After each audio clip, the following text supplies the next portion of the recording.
नमस्कार दोस्तों, मैं प्रिंस सैनी आपका स्वागत करता हूं हमारे चैनल लर्न एंड ग्रो में। आज हम बात करेंगे वर्किंग सब्सटेंस क्या होता है और प्योर सब्सटेंस क्या होता है थर्मोडायनामिक्स सिस्टम के अंदर। अब यहाँ पर सबसे पहले हम एक इसका एग्जांपल ले लेते हैं। अब मान लीजिए कोई भी इंजन है, टरबाइन है, कुछ भी लगा लीजिए, तो वहां पर मान लेते हैं हमारे पास बॉयलर है। पहले ये मान लेते हैं बॉयलर के अंदर क्या होता है, वाटर होता है। और ये जो वाटर है ये किस में कन्वर्ट करते हैं, हम इसको हीट देते हैं बॉयलर के अंदर। और जब इसको हीट देते हैं तो ये वाटर किस में कन्वर्ट होता है, स्टीम में कन्वर्ट हो जाता है। अब इसी स्टीम को अगर हम आगे लेते हैं, आगे कहां पर लें इसको, एक टरबाइन के ऊपर ले लें। तो यहाँ पर मान लेते हैं कि ये टरबाइन है। तो यहाँ से ये जो स्टीम है यहाँ पर जाती है टरबाइन पे, टरबाइन को घुमाती है। टरबाइन के साथ आगे जनरेटर कनेक्ट होता है जहां से हम इलेक्ट्रिसिटी को प्रोड्यूस करते हैं। इस तरह का काम कर रहे हैं। अब यहाँ पर देखिए सबसे जरूरी चीज क्या है जो टरबाइन को घुमा रही है, वो यहाँ पर ये स्टीम है। ये जो स्टीम हमने बनाई और इसको आगे भेजा। अब यहाँ पर ये जो स्टीम है, या फिर यहाँ पर कह लें जो वाटर है जिससे स्टीम बनाई, यहाँ पर ये वर्किंग सब्सटेंस की तरह काम करेगा। जैसा कि इसका नाम दिया गया है, वर्किंग करना ही इसका काम है। तो ये वर्किंग सब्सटेंस है जो कि वर्क कर रहा है यहाँ टरबाइन को घुमाने के लिए। और फिर उससे हम जो है आगे जनरेटर की हेल्प से इलेक्ट्रिसिटी प्रोड्यूस कर रहे हैं। तो वर्किंग सब्सटेंस क्या हो गया, एक इस तरह का फ्लूइड। जैसे मान लीजिए यहाँ पर हमने वाटर लिया, फिर उसको स्टीम में कन्वर्ट किया और फिर उसका यूज किया। तो एक इस तरह का फ्लूइड जिसके अंदर हम एनर्जी को स्टोर कर सके। जैसे वाटर के अंदर हमने हीट यहाँ पर प्रोवाइड की तो वेपर में कन्वर्ट हो गया, यानी कि एक तरह से उसको हमने एनर्जी दी, उसने एनर्जी को स्टोर कर लिया। और फिर जब ये स्टीम में कन्वर्ट हुआ, उस स्टोर्ड एनर्जी को इसने टरबाइन को दे दिया, टरबाइन को घुमाने के लिए उसका यूज कर लिया। यानी कि यहाँ पर क्या हो रहा है, एनर्जी जो है इसके अंदर स्टोर की जा रही है जब हम हीट दे रहे हैं वाटर को। और टरबाइन के ऊपर क्या हो रहा है, इस स्टोर एनर्जी को हम रिमूव कर रहे हैं, यानी कि उस एनर्जी को निकाल रहे हैं ताकि टरबाइन घूमे और हमें वर्क डन मिले। तो वर्किंग सब्सटेंस क्या है अगर हम बात करें, तो वर्किंग सब्सटेंस हमारे पास होता है, अगर इसकी डेफिनेशन देखें, ए fluid in which energy can be stored. अभी इस एग्जांपल से आप समझ गए होंगे जो हमने देखा बॉयलर का एग्जांपल, जिसके अंदर एनर्जी को स्टोर किया जा सके और एनर्जी को रिमूव भी किया जा सके। जहां पर हमें एनर्जी को रिमूव करना है, जिस भी पॉइंट पर, वहां पर हम उसको रिमूव भी कर सकते हैं, उसका यूज भी कर सकते हैं। तो ये वर्किंग सब्सटेंस होता है। अब यहाँ पर एग्जांपल ले लेते हैं, जैसे हम कुछ हाइट पर पानी ले लेते हैं। यहाँ पर पानी ले लिया, यहाँ पर हम मान लेते हैं कि टरबाइन है और इसको एक पाइप से कनेक्ट कर देते हैं। तो यहाँ पर ले लेते हैं, लिख देते हैं इसको, ये क्या है हमारे पास वाटर काफी हाइट के ऊपर है। और यहाँ पर इसको ले लेते हैं कि ये क्या है हमारे पास, मान लेते हैं टरबाइन है। और यहाँ पर ये क्या हो गया, एक पाइप हम ले लेते हैं। यहाँ पर एक नोजल, बिल्कुल इसके आगे एक नोजल लगा देंगे ताकि वाटर जो है वेलोसिटी के साथ उसकी काइनेटिक एनर्जी को यहाँ पर यानी कि बढ़ाया जा सके, ताकि वो वेलोसिटी के साथ काफी ज्यादा एनर्जी के साथ यहाँ पर स्ट्राइक करे इसके ब्लेड के साथ टरबाइन के और इसको घुमाए। अब यहाँ से जैसे ही जो वाटर है यहाँ पर जाएगा, यहाँ पोटेंशियल एनर्जी थी इसके पास क्योंकि काफी हाइट पे है, तो वो काइनेटिक एनर्जी में कन्वर्ट हो जाएगी, इस पाइप में जाएगा। और ये काइनेटिक एनर्जी के साथ जब इनके ब्लेड पर टकराएगा तो यहाँ पर टरबाइन घूमने लग जाएगा।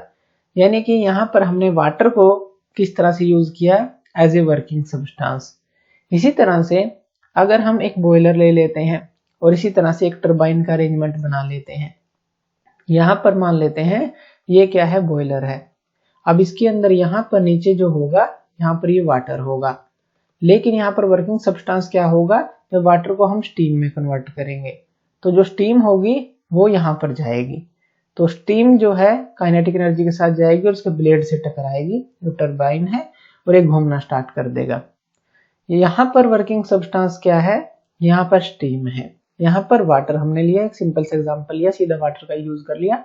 यहाँ वाटर को हमने स्टीम में कन्वर्ट किया और फिर उसको यूज किया। तो यहाँ पर वर्किंग सब्सटेंस क्या हो गई, यहाँ पर वेपर हो गई या स्टीम हो गई, ऐसा कह लीजिए। अब यहाँ पर वर्किंग सब्सटेंस जो है एक तरह से कहें तो ये किसी भी फेज में हो सकता है। ये हमारा सॉलिड हो सकता है, ये हमारा लिक्विड हो सकता है, ये हमारा गैस भी हो सकता है। जैसे हमने लिक्विड की फॉर्म में देखा यहाँ पानी है, गैस की फॉर्म में देखा हमने यहाँ पर ये स्टीम है, या वेपर की फॉर्म में देखा, तो ये कुछ भी हो सकता है। इसके अंदर कैपेबिलिटी क्या होनी चाहिए, एनर्जी को स्टोर कर सके और एनर्जी को टाइमली रिमूव भी हम कर सकें। तो ये तो सिंपल एक वर्किंग सब्सटेंस हो गया। अब थर्मोडायनेमिक्स जो भी सिस्टम होते हैं वहां पर वर्किंग सब्सटेंस होता ही होता है। चाहे आप जो है मोटरसाइकिल चलाते हैं उसके इंजन की बात कर लें, उसके अंदर भी जो फ्यूल जाता है एयर और फ्यूल मिक्स होकर वहां पर गैसेस बनती हैं और बर्न होती हैं, तो वहां पर गैसेस बनकर ही इंजन काम करता है। बॉयलर्स को लगा लें, जो रेफ्रिजरेटर है उनके अंदर गैस होती है, एयर कंडीशनर है उनके अंदर गैस होती है। तो सारे थर्मोडायनेमिक सिस्टम के अंदर ये वर्किंग सब्सटेंस होता ही होता है। अब जान लेते हैं कि फिर जो ये प्योर सब्सटेंस है ये क्या है हमारे पास। अब वर्किंग सब्सटेंस की जो हमने परिभाषा एक तरह से डेफिनेशन हमने समझी, तो प्योर सब्सटेंस क्या होगा, एक सिंगल सब्सटेंस जो कि अपने मोलिकुलर स्ट्रक्चर को सेम रखे during the process of energy transfer. Working substance में हमने समझा कि हम उसको एनर्जी देंगे फिर एनर्जी रिमूव भी कर लेंगे टाइमली। प्योर सब्सटेंस क्या है कि अपने मोलिकुलर स्ट्रक्चर को सेम रखते हुए ये सारा काम करे, यानी कि वो एनर्जी ले भी और एनर्जी को रिमूव भी करे, यानी कि एनर्जी ट्रांसफर जो है पूरा मोलिकुलर स्ट्रक्चर सेम के साथ ही वो करेगा। ये भी हमारा सॉलिड, लिक्विड और गैस फॉर्म में होता है। इसका बहुत अच्छा एग्जांपल अगर हम बात करें कि सॉलिड, लिक्विड और गैस में तो कौन सा चीज होती है, वाटर का अगर छोटा सा एग्जांपल लें, बहुत सिंपल सा एग्जांपल है, तो ये एग्जिस्ट करती है और इसका मोलिकुलर स्ट्रक्चर भी सेम रहता है। अब जैसे हमने पहले दो एग्जांपल लिए थे, जैसे यहाँ पर हमने वाटर लिया, यहाँ पर देखिए इस फिगर में देखिए यहाँ पर वाटर लिया और वाटर का ही आगे यूज किया, तो इसका मोलिकुलर स्ट्रक्चर तो चेंज नहीं हुआ। इसने एनर्जी को जो है यहाँ पोटेंशियल एनर्जी थी उसको काइनेटिक एनर्जी में चेंज करते हुए टरबाइन को दे दी, लेकिन मोलिकुलर जो स्ट्रक्चर है वो तो सेम रहा। इसी तरह से यहाँ पर हमने क्या लिया था, यहाँ बॉयलर लिया था, वाटर को स्टीम में कन्वर्ट किया था। जब वाटर को स्टीम में कन्वर्ट किया यानी कि उसको वेपर फॉर्म में हम लाए, लेकिन उसका मोलिकुलर स्ट्रक्चर तो चेंज नहीं हुआ, यानी कि जो वाटर है वो दो हाइड्रोजन से बना है, एक ऑक्सीजन से बना है। उसके अंदर तो वही रहेगा, चाहे वो स्टीम में कन्वर्ट हो, चाहे आप उसको आइस में कन्वर्ट कर लें, बर्फ में कन्वर्ट कर लें, चाहे वाटर में लिक्विड फॉर्म में ले लें, उसका मोलिकुलर स्ट्रक्चर यही रहेगा। यानी कि एक सिंगल जो सब्सटेंस अगर अपने मोलिकुलर स्ट्रक्चर को सेम रखें, एनर्जी को स्टोर भी करे, एनर्जी को रिलीज भी करे जहां पर भी हमें उस एनर्जी का यूज करना है, जैसे यहाँ टरबाइन पे हमने किया है यहाँ पर और यहाँ पर, लेकिन मोलिकुलर स्ट्रक्चर इसका चेंज नहीं हुआ। वाटर के केस में कह लें या फिर यहाँ पर स्टीम हमने बनाई उसके केस में कह लें। अब यहाँ पर इन चीजों का हमें फायदा क्या है कि प्योर सब्सटेंस क्या है या वर्किंग सब्सटेंस जो है वो क्या है, या फिर यहाँ पर एक और बात डिस्कस कर लेते हैं कि जैसे प्योर सब्सटेंस है, अब प्योर सब्सटेंस कौन सा नहीं है। अगर हम एक एग्जांपल लें तो अगर हम बात करें ड्राई एयर की, एक ले लेते हैं ड्राई एयर और एक ले लेते हैं लिक्विफाइड एयर। अगर इन दोनों को हम एक मिक्सचर बना लें, एक जगह पर ले लें, तो ये जो इनका मिक्सचर बनेगा, अब है तो देखिए जैसे एयर ही है, लेकिन एक ड्राई है एक लिक्विफाइड एयर है, तो ये जो मिक्सचर बनेगा ये प्योर नहीं होगा। अब ऐसा क्यों है, अब देखिए ड्राई एयर के अंदर क्या कहें कि एयर के अंदर क्या क्या होती हैं, बहुत सारी गैसेस होती हैं, लेकिन एक सिंपल सा एग्जांपल ले O2 और N2 का, यानी कि ऑक्सीजन गैस का और नाइट्रोजन गैस का। अब इन दोनों का जो कंडेंसिंग टेम्परेचर होता है, यानी कि जब हम इनको लिक्विफाई करते हैं वो टेम्परेचर होता है अलग अलग होता है। इसलिए अगर हम ड्राई फॉर्म में रखेंगे उसको और लिक्विफाइड फॉर्म में रखेंगे तो दोनों की परसेंटेज अलग अलग होगी, ड्राई फॉर्म में और लिक्विफाइड जो फॉर्म है इसकी एयर की। तो इसीलिए ये प्योर नहीं है। यहाँ पर हमने बात की प्योर कौन सा होगा, जो अपने मोलिकुलर स्ट्रक्चर को सेम रखेगा during the process of energy transfer.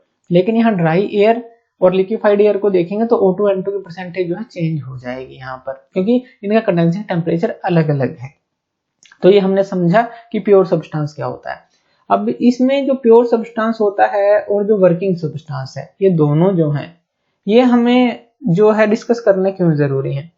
देखिए अगर यहाँ पर हम प्योर सब्सटेंस की बात करें, अगर उसी को वर्किंग सब्सटेंस की तरह हम लें, जैसे हमने यहाँ पर लिया वाटर के केस में, स्टीम हमने इसकी बनाई, तो इस तरह से अगर प्योर सब्सटेंस को ही वर्किंग सब्सटेंस की तरह हम लें कहीं पर, तो हमें उसकी प्रॉपर्टीज को जानने में काफी आसानी हो जाती है, कोई भी प्रोसेस होती है।